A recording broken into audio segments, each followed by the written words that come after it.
Muy bien. La diabetes es una enfermedad, primero es muy importante, por la incidencia que tiene, no solo en el individuo que la padece, sino también en su familia y en la sociedad en general.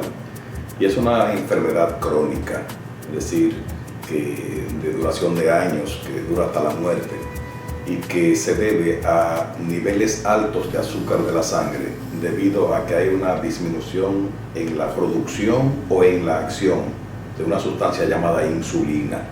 La insulina es una hormona, es una sustancia que se produce en un órgano llamado páncreas, que está detrás del estómago, y que se encarga de hacer que el azúcar que está circulando en la sangre se introduzca y sirva de fuente de energía en las células, en todos los tejidos.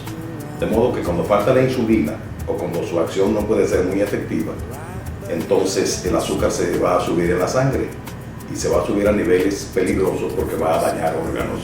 Entonces ese es el problema de la diabetes, que puede tener complicaciones no solo agudas, de esas que aparecen en horas por el azúcar muy alto y que pueden matar al paciente, sino las complicaciones crónicas que pueden ir apareciendo a través del tiempo y que pueden dañar ojo, riñón, vasos sanguíneos, corazón, miembros. Por eso el diabético a veces mal controlado o de muchos años puede parar en amputaciones, en insuficiencia renal, en ceguera. Esa es la importancia de la diabetes como enfermedad individual y como parte de un mal de la sociedad que realmente trae muchos inconvenientes, muchos gastos y mucha incapacidad. Bueno, el diagnóstico de diabetes se hace de varias formas. Primero hay que conocer los síntomas de la diabetes. Los síntomas del azúcar alta, que es lo que caracteriza la diabetes, son mucha orinadera. El individuo, el paciente orina mucho, porque debido a que sus niveles de azúcar en sangre son tan altos que el riñón no puede retener ese azúcar en el organismo, entonces él permite que se elimine a través de la orina, lo que aumenta la orina, la cantidad de orina y las veces en que se orina en el día.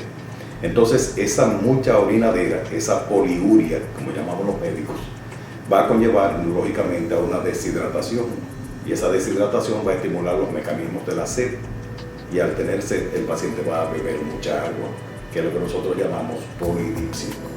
Pero como el azúcar está alta en la sangre, pero no se introduce en la célula donde ella debe estar produciendo energía, siendo fuente de energía o combustible, entonces el paciente tiene mucha hambre, y a pesar de que come mucho, no utiliza sus nutrientes. Entonces al comer mucho decimos que el paciente tiene polifagia, pero a pesar de eso pierde peso porque no está utilizando sus nutrientes. También el ojo puede verse afectado y la vista se nubla cuando el azúcar está alta. De modo que si te resumo lo que puedes sentir, cuáles son los síntomas que el paciente tiene al tener el azúcar alta, que es lo que caracteriza la diabetes, te puedo decir que puede haber poliuria, mucha orinadera, polidipsia, mucha sed, polifagia, mucha comedera, mucha hambre, pérdida de peso y visión borrosa. Entonces, si nosotros vemos a un paciente que nos cuenta que tiene estos síntomas, entonces determinamos si le vamos a hacer pruebas de la sangre para confirmar el diagnóstico que estamos sospechando que es el de diabetes. ¿Cómo lo hacemos? Todo paciente o toda persona que tenga en ayunas una glicemia superior a 126 miligramos por decilitro tiene diabetes, sobre todo si lo confirmamos 2 o 3 días después. Pero si hay duda, podemos hacer lo que nosotros llamamos una carga, que es la curva de tolerancia a la glucosa oral. Es decir, nosotros le tomamos una muestra de ayunas, le damos una carga especial de un refresco que contiene 75 gramos de glucosa y a las 2 horas tomamos otra vez. Si el paciente tiene 200 o más en esa segunda muestra, es diabético. Si tiene menos de 140, no es diabético, es una persona normal.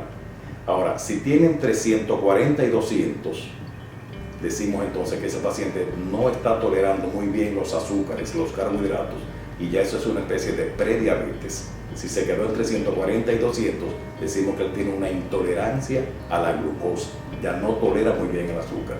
Lo mismo que pasaría con un paciente que tenga más de 100 en ayunas, pero que no llegue a 126, que se quede hasta 125. Ahí decimos que tiene una glicemia de ayuno alterada. En resumen, el azúcar normal de ayuno no debe pasar de 100 nunca. Si está entre 100 y 125, decimos que es una glicemia de ayuno alterada, que es una especie de prediabetes. Si tiene 126 o más, es diabetes. Y si cuando le damos la carga especial de glucosa de 75 gramos, tiene entre más de 200 es diabetes, menos de 140 es normal, no es diabético, y entre 140 la intolerancia a la glucosa, que es otra especie de prediabetes.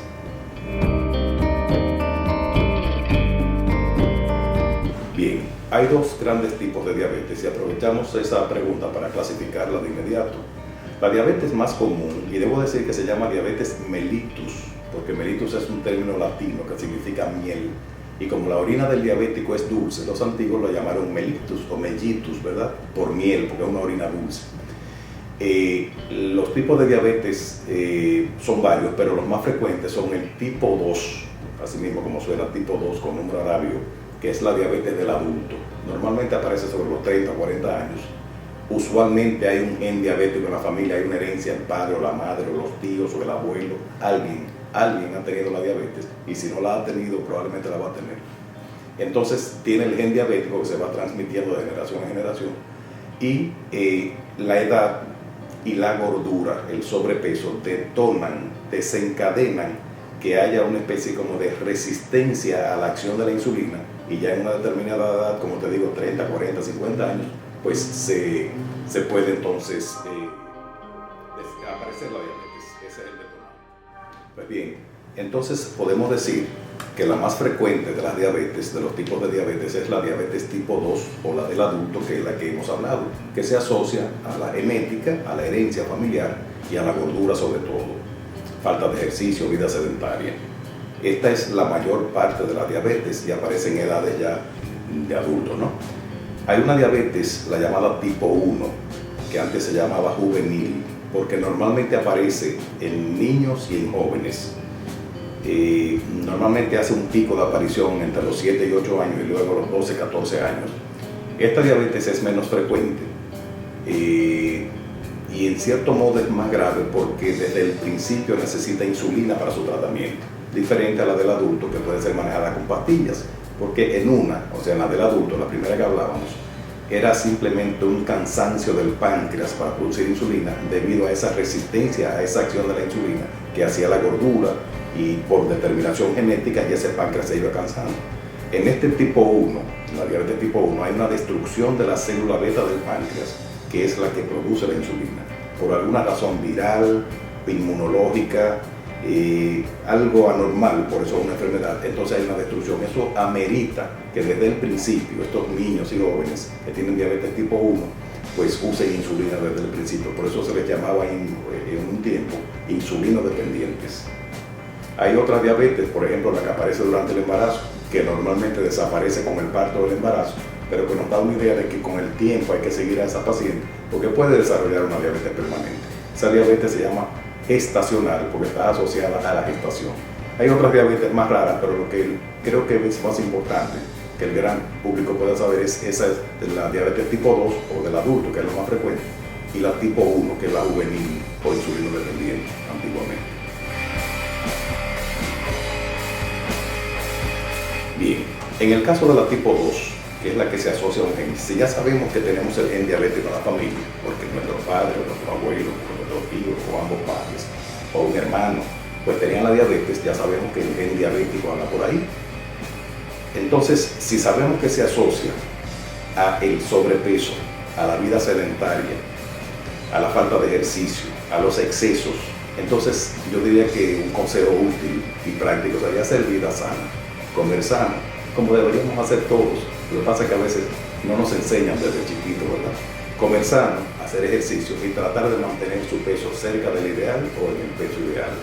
Esa sería una especie de prevención. En el niño ya es más difícil, porque aquí, como te digo, esto se asocia a ciertos virus o problemas inmunológicos que prácticamente es imposible de prever, aunque ya sabemos que hay marcadores genéticos que nos dicen este niño tiene determinados marcadores que ante cualquier eventualidad, una infección viral que en otro niño puede ser banal o sin importancia, en este podría desencadenar la respuesta autoinmunológica de su propio cuerpo contra el páncreas, inesperada y poco deseada.